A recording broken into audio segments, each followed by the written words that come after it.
Chapter 17. A New Interest in Life. The next afternoon, Anne, bending over her patchwork at the kitchen window, happened to glance out and beheld Diana down by the Dryad's bubble, beckoning mysteriously. In a trice, Anne was out of the house and flying down to the hollow, astonishment and hope struggling in her expressive eyes. But the hope faded when she saw Diana's dejected countenance. "Your mother hasn't relented?" she gasped. Diana shook her head mournfully. "No, and oh, Anne, she says I'm never to play with you again. I've cried, and I told her it wasn't your fault, but it wasn't any use. I had ever such a time coaxing her to let me come down and say goodbye to you. She said I was only to stay 10 minutes, and she's timing me by the clock." 10 minutes isn't very long to say an eternal farewell in," said Anne tearfully. "Oh, Diana, will you promise faithfully never to forget me, the friend of your youth, no matter what dearer friends may caress thee?" "Indeed I will," sobbed Diana, "and I'll never have another bosom friend. I don't want to have. I couldn't love anybody as I love you." "Oh, Diana," cried Anne, clasping her hands, "do you love me?" "Why, of course I do. Didn't you know that?" "No." Anne drew a long breath. "I thought you liked me, of course, but I never hoped you loved me. Why, Diana, I didn't think anybody could love me. Nobody ever has loved me since I can remember. Oh, this is wonderful. It's a ray of light which will forever shine on the darkness of a path severed from thee, Diana. Oh, just say it once again." "I love you devotedly, Anne," said Diana staunchly, "and I always will, you may be sure of that." "And I will always love thee, Diana," said Anne, solemnly extending her hand. "In the years to come, thy memory will shine like a star over my lonely life, as that last story we read together says. Diana, wilt thou give me a lock of thy jet-black tresses in parting to treasure forevermore?" "Have you got anything to cut it with?" queried Diana, wiping away the tears which Anne's affecting accents had caused to flow afresh, and returning to practicalities. "Yes, I've got my patchwork scissors in my apron pocket, fortunately," said Anne. She solemnly clipped one of Diana's curls. "Fare thee well, my beloved friend. Henceforth we must be as strangers, though living side by side, but my heart will ever be faithful to thee." Anne stood and watched Diana out of sight, mournfully waving her hand to the latter whenever she turned to look back. Then she returned to the house, not a little consoled for the time being by this romantic parting. "It is all over," she informed Marilla. "I shall never have another friend. I'm really worse off than ever before, for I haven't Katie Maurice and Violetta now. And even if I had, it wouldn't be the same. Somehow little dream girls are not satisfying after a real friend. Diana and I had such an affecting farewell down by the spring. It will be sacred in my memory forever. I used the most pathetic language I could think of and said thou and thee. Thou and thee seem so much more romantic than you. Diana gave me a lock of her hair, and I'm going to sew it up in a little bag and wear it around my neck all my life. Please see that it is buried with me, for I don't believe I'll live very long. Perhaps when she sees me lying cold and dead before her, Mrs. Barry may feel remorse for what she has done and would let Diana come to my funeral." "I don't think there is much fear of your dying of grief as long as you can talk, Anne," said Marilla unsympathetically. The following Monday, Anne surprised Marilla by coming down from her room with her basket of books on her arm and her lips primed up into a line of determination. "I am going back to school," she announced. "That is all there is left in life for me, now that my friend has been ruthlessly torn from me. At school I can look at her and muse over days departed." "You'd better muse over your lessons and sums," said Marilla, concealing her delight at this development of the situation. "If you're going back to school, I hope we'll hear no more of breaking slates over people's heads and such carryings on. Behave yourself and do just what your teacher tells you." "I'll try to be a model pupil," agreed Anne dolefully. "There won't be much fun in it, I expect. Mr. Phillips said Minnie Andrews was a model pupil, and there isn't a spark of imagination or life in her. She is just dull and poky and never seems to have a good time. But I feel so depressed that perhaps it will come easy to me now. I'm going round by the road. I couldn't bear to go by the birch path all alone. I should weep bitter tears if I did." Anne was welcomed back to school with open arms. Her imagination had been sorely missed in games, her voice in the singing, and her dramatic ability in the perusal aloud of books at dinner hour. Ruby Gillis smuggled 3 blue plums over to her during Testament reading. Ella May McPherson gave her an enormous yellow pansy cut from the covers of a floral catalogue, a species of desk decoration much prized in Avonlea School. Sophia Sloane offered to teach her a perfectly elegant new pattern of knit lace, so nice for trimming aprons. Katie Bolter gave her a perfume bottle to keep slate water in, and Julia Bell copied carefully on a piece of pale pink paper, scalloped on the edges, the following effusion. To Anne, when twilight drops her curtain down and pins it with a star, remember that you have a friend, though she may wander far. It's so nice to be appreciated, sighed Anne rapturously to Marilla that night. The girls were not the only scholars who appreciated her. When Anne went to her seat after dinner hour, she had been told by Mr. Phillips to sit with the model Minnie Andrews. She found on her desk a big, luscious strawberry apple. Anne caught it up all ready to take a bite when she remembered that the only place in Avonlea where strawberry apples grew was in the old Blythe orchard on the other side of the Lake of Shining Waters. Anne dropped the apple as if it were a red-hot coal and ostentatiously wiped her fingers on her handkerchief. The apple lay untouched on her desk until the next morning, when little Timothy Andrews, who swept the school and kindled the fire, annexed it as one of his perquisites. Charlie Sloane's slate pencil, gorgeously bedizened with striped red and yellow paper, costing 2 cents where ordinary pencils cost only 1, which he sent up to her after dinner hour, met with a more favorable reception. Anne was graciously pleased to accept it, and rewarded the donor with a smile which exalted that infatuated youth straightway into the 7th heaven of delight, and caused him to make such fearful errors in his dictation that Mr. Phillips kept him in after school to rewrite it. But as the Caesar's pageant shorn of Brutus's bust did but of Rome's best son remind her more, so the marked absence of any tribute or recognition from Diana Barry, who was sitting with Gertie Pye, embittered Anne's little triumph. Diana might just have smiled at me once, I think, she mourned to Marilla that night. But the next morning a note, most fearfully and wonderfully twisted and folded, and a small parcel were passed across to Anne. Dear Anne, read the former, Mother says I'm not to play with you or talk to you, even in school. It isn't my fault, and don't be cross at me, because I love you as much as ever. I miss you awfully to tell all my secrets to, and I don't like Gertie Pye one bit. I made you one of the new bookmarkers out of red tissue paper. They are awfully fashionable now, and only 3 girls in school know how to make them. When you look at it, remember, your true friend, Diana Barry. Anne read the note, kissed the bookmark, and dispatched a prompt reply back to the other side of the school. My own darling Diana, of course I am not cross at you because you have to obey your mother. Our spirits can commune. I shall keep your lovely present forever. Minnie Andrews is a very nice little girl, although she has no imagination. But after having been Diana's bosom friend, I cannot be Minnie's.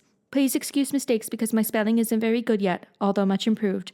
Yours until death us do part, Anne or Cordelia Shirley. P.S. I shall sleep with your letter under my pillow tonight. A or C.S.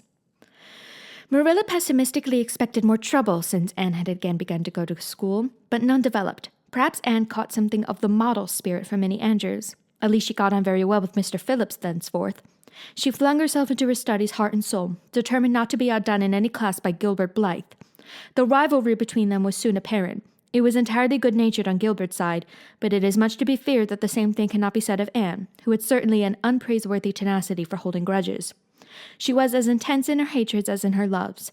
She would not stoop to admit that she meant to rival Gilbert in schoolwork, because that would have been to acknowledge his existence, which Anne persistently ignored.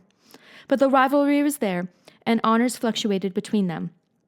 Now Gilbert was head of the spelling class. Now Anne, with a toss of her long red braids, spelled him down. One morning Gilbert had all his sums done correctly and had his name written on the blackboard on the roll of honor. The next morning Anne, having wrestled wildly with decimals the entire evening before, would be first. One awful day they were ties, and their names were written up together. It was almost as bad as a take notice, and Anne's mortification was as evident as Gilbert's satisfaction. When the written examinations at the end of each month were held, the suspense was terrible. The first month Gilbert came out 3 marks ahead. The second, Anne beat him by 5, but her triumph was marred by the fact that Gilbert congratulated her heartily before the whole school. It would have been ever so much sweeter to her if he had felt the sting of his defeat. Mr. Phillips might not be a very good teacher, but a pupil so inflexibly determined on learning as Anne was could hardly escape making progress under any kind of a teacher. By the end of the term, Anne and Gilbert were both promoted into the 5th class and allowed to begin studying the elements of the branches, by which Latin, geometry, French, and algebra were meant. In geometry, Anne met her Waterloo. It's perfectly awful stuff, Marilla, she groaned. I'm sure I'll never be able to make head or tail of it. There is no scope for imagination in it at all. Mr. Phillips says I'm the worst dunce he ever saw at it, and some of the others are so smart at it. It is extremely mortifying, Marilla. Even Diana gets along better than I do, but I don't mind being beaten by Diana.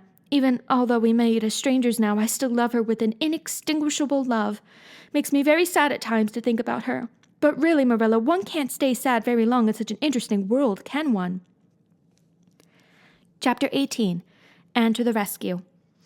All things great are wound up with all things little. At first glance, it might not seem that the decision of a certain Canadian premier to include Prince Edward Island in a political tour could have much or anything to do with the fortunes of little Anne Shirley at Green Gables, but it had. It was in January the premier came, to address his loyal supporters and such of his non-supporters as chose to be present at the monster mass meeting held in Charlottetown. Most of the Avonlea people were on the premier side of politics. Hence, on the night of the meeting, nearly all the men and a goodly proportion of the women had gone to town, 30 miles away. Mrs. Rachel Lynde had gone too.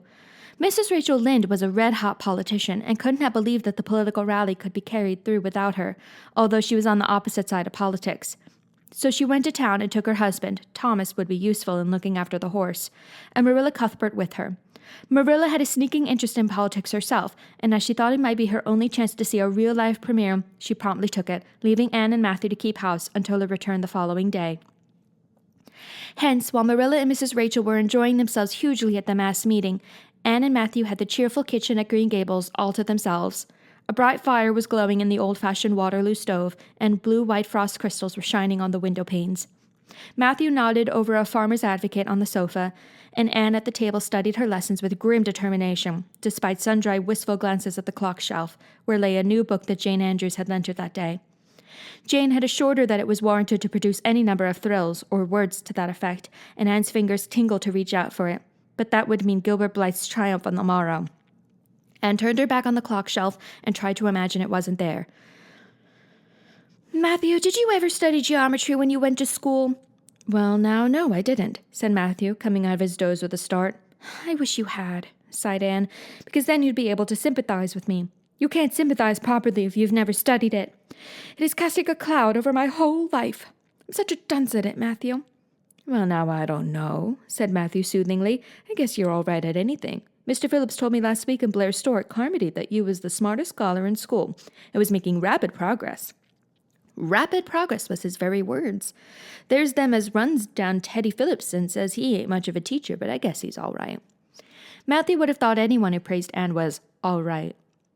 "I'm sure I'd get on better with geometry if only he wouldn't change the letters," complained Anne. "I learned the proposition off by heart, and then he draws it on the blackboard and puts different letters from what are in the book, and I get all mixed up. I don't think a teacher should take such a mean advantage, do you? We're studying agriculture now, and I found out at last what makes the roads red. It's a great comfort. I wonder how Marilla and Mrs. Lynde are enjoying themselves. Mrs. Lynde says Canada is going to the dogs the way things are being run at Ottawa, and that it's an awful warning to the electors. She says if women were allowed to vote, we would soon see a blessed change. What way do you vote, Matthew?" "Conservative," said Matthew promptly. To vote Conservative was part of Matthew's religion. "Then I'm Conservative too," said Anne decidedly. "I'm glad because some of the boys in school are grits. I guess Mr. Phillips is a grit too, because Prissy Andrews' father is one, and Ruby Gillis says that when a man is courting, he always has to agree with the girl's mother in religion and her father in politics. Is that true, Matthew?" "Well, now, I don't know," said Matthew. "Did you ever go courting, Matthew?" "Well, now, no, I don't know as I ever did," said Matthew, who had certainly never thought of such a thing in his whole existence. Anne reflected with her chin in her hands. "It must be rather interesting, don't you think, Matthew? Ruby Gillis says when she grows up she's going to have ever so many bows on the string and have them all crazy about her. But I think that would be too exciting. I'd rather have just one in his right mind. But Ruby Gillis knows a great deal about such matters because she has so many big sisters, and Mrs. Lynde says the Gillis girls have gone off like hotcakes. Mr. Phillips goes up to see Prissy Andrews nearly every evening. He says it is to help her with her lessons, but Miranda Sloane is studying for Queen's too, and I should think she needed help a lot more than Prissy because she's ever so much stupider. But he never goes to help her in the evenings at all. There are a great many things in this world that I can't understand very well, Matthew." "Well, now, I don't know as I comprehend them all myself," acknowledged Matthew. "Well, I suppose I must finish up my lessons. I won't allow myself to open that new book Jane lent me until I'm through. But it's a terrible temptation, Matthew. Even when I turn my back on it, I could see it there just as plain. Jane says she cried herself sick over it. I love a book that makes me cry. But I think I'll carry that book into the sitting room and lock it in the jam closet and give you the key. And you must not give it to me, Matthew, until my lessons are done, not even if I implore you on my bended knees. It's all very well to say resist temptation, but it's ever so much easier to resist it if you can't get the key. And then shall I run down the cellar and get some russets, Matthew? Wouldn't you like some russets?" "Well, now, I don't know but what I would," said Matthew, who never ate russets but knew Anne's weakness for them. Just as Anne emerged triumphantly from the cellar with her plate full of russets, came the sound of flying footsteps on the icy boardwalk outside, and the next moment the kitchen door was flung open, and in rushed Diana Barry, white-faced and breathless, with a shawl wrapped hastily around her head. Anne promptly let go of her candle and played in her surprise, and plate, candle, and apples crashed together down the cellar ladder and were found at the bottom embedded in melted grease, the next day by Marilla, who gathered them up and thanked mercy the house hadn't been set on fire. "Whatever is the matter, Diana?" cried Anne. "Has your mother relented at last?" "Oh, Anne, do come quick," implored Diana nervously. "Minnie May is awful sick. She's got croup. Young Mary Joe says, and Father and Mother are away to town, and there's nobody to go for the doctor. Minnie May is awful bad, and young Mary Joe doesn't know what to do. And, oh, Anne, I'm so scared." Matthew, without a word, reached out for cap and coat, slipped past Diana and away into the darkness of the yard. "He's gone to harness the sorrel mare to go to Carmody for the doctor," said Anne, who was hurrying on hood and jacket.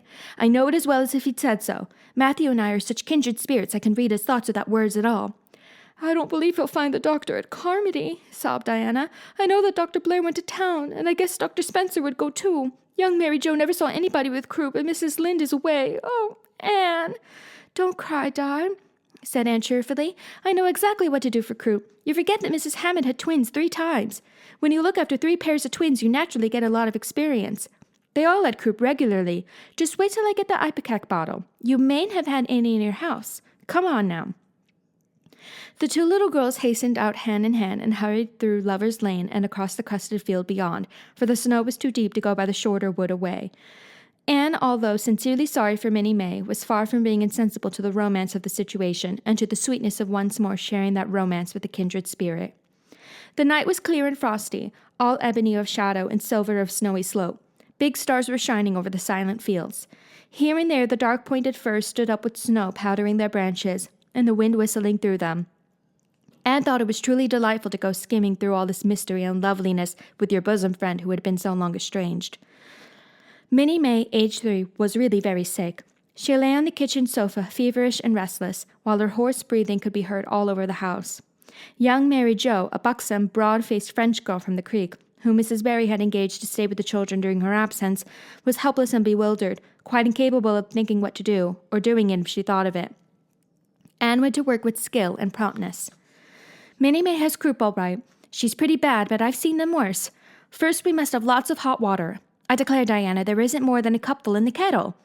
There, I filled it up, and Mary Joe, you may put some wood in the stove. I don't want to hurt your feelings, but it seems to me you might have thought of this before if you'd had any imagination.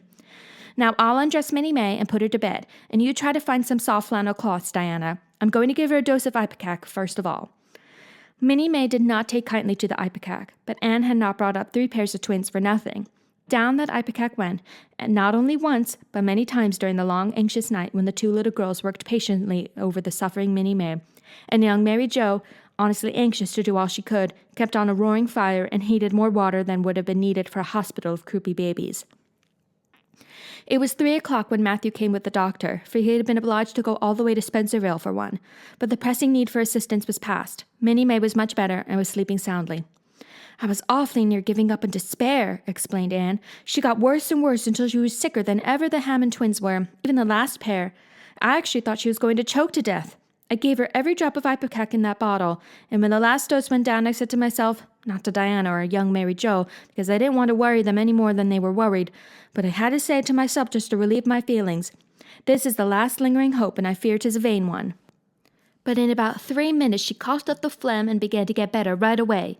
You must just imagine my relief, doctor, because I can't express it in words.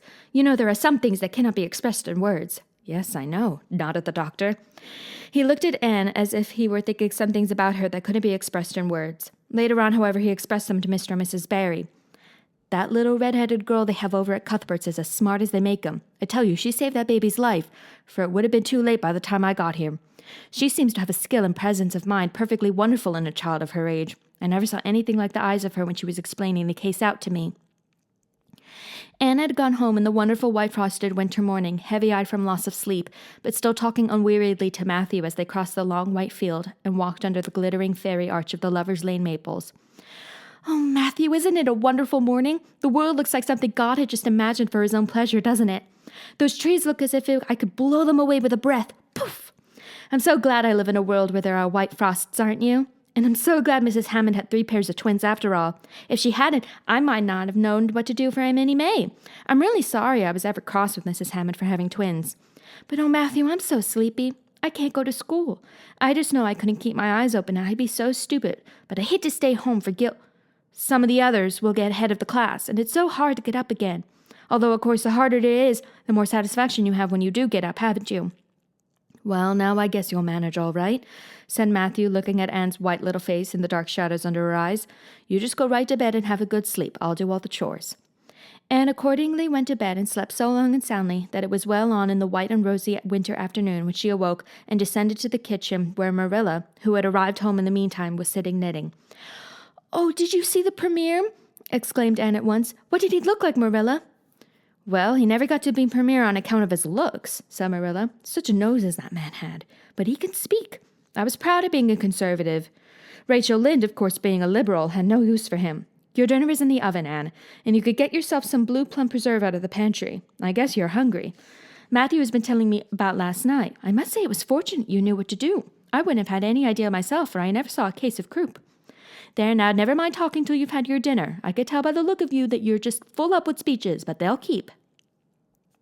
Marilla had something to tell Anne, but she did not tell it just then, for she knew if she did, Anne's consequent excitement would lift her clear out of the region of such material matters as appetite or dinner.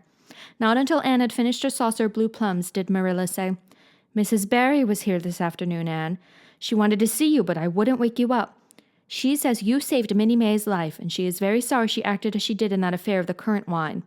She says she knows now you didn't mean to set Diana drunk, and she hopes you'll forgive her and be good friends with Diana again. You're to go over this evening if you like, for Diana can't stir outside the door on account of a bad cold she caught last night. Now, Aunt Shirley, for pity's sake, don't fly clean up into the air. The warning seemed not unnecessary, so uplifted and aerial was Anne's expression and attitude as she sprang to her feet, her face irradiated with the flame of her spirit. Oh, Marilla, can I go right now, without washing my dishes? I'll wash them when I come back, but I cannot tie myself down to anything so unromantic as dishwashing at this thrilling moment. Yes, run along, said Marilla indulgently. Anne Shirley, are you crazy? Come back this instant and put something on you. I might as well call to the wind. She's gone without a cap or wrap. Look at her tearing through the orchard with her hair streaming. It'll be a mercy if she doesn't catch her death of cold. Anne came dancing home in the purple winter twilight across the snowy places. Far in the southwest was the great shimmering pearl-like sparkle of an evening star in a sky that was pale golden and ethereal rose over gleaming white spaces and dark lands of spruce. The tinkles of sleigh bells among the snowy hills came like elfin chimes through the frosty air, but their music was not sweeter than the song in Anne's heart and on her lips. You see before you a perfectly happy person, Marilla, she announced. I'm perfectly happy. Yes, in spite of my red hair. Just at present, I have a soul above red hair. Mrs. Barry kissed me and cried and said she was so sorry and she could never repay me. I felt fearfully embarrassed, Marilla, but I just said as politely as I could, I have no hard feelings for you, Mrs. Barry. I assure you once for all that I did not mean to intoxicate Diana, and henceforth I shall cover the past with the mantle of oblivion. That was a pretty dignified way of speaking, wasn't it, Marilla? I thought that I was heaping coals of fire on Mrs. Barry's head, and Diana and I had a lovely afternoon. Diana showed me a new fancy crochet stitch her aunt over at Carmody taught her. Not a soul in Avonlea knows it but us. We pledged a solemn vow never to reveal it to anyone else. Diana gave me a beautiful card with a wreath of roses on it and a verse of poetry. If you love me as I love you, nothing but death can part us two. And that is true, Marilla. We're going to ask Mr. Phillips to let us sit together in school again, and Gertie Pye can go with Minnie Andrews. We had an elegant tea. Mrs. Barry had the very best china set out, Marilla, just as if I was real company. I can't tell you what a thrill it gave me. Nobody ever used their very best china on my account before. And we had fruit cake and pound cake and donuts and 2 kinds of preserves, Marilla. And Mrs. Barry asked me if I took tea and said, Pa, why don't you pass the biscuits to Anne? It must be lovely to be grown up, Marilla, when just being treated as if you were is so nice. I don't know about that, said Marilla with a brief sigh. Well, anyway, when I'm grown up, said Anne decidedly, I'm always going to talk to little girls as if they were too, and I'll never laugh when they use big words. I know from sorrowful experience how that hurts one's feelings. After tea, Diana and I made taffy. The taffy wasn't very good, I suppose because neither Diana nor I had ever made any before. Diana left me to stir it while she buttered the plates, and I forgot, and let it burn.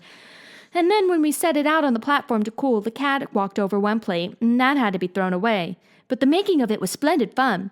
Then when I came home, Mrs. Barry asked me to come over as often as I could. Diana stood at the window and threw kisses to me all the way down to Lover's Lane. I assure you, Marilla, that I feel like praying tonight, and I'm going to think out a special brand new prayer in honor of the occasion.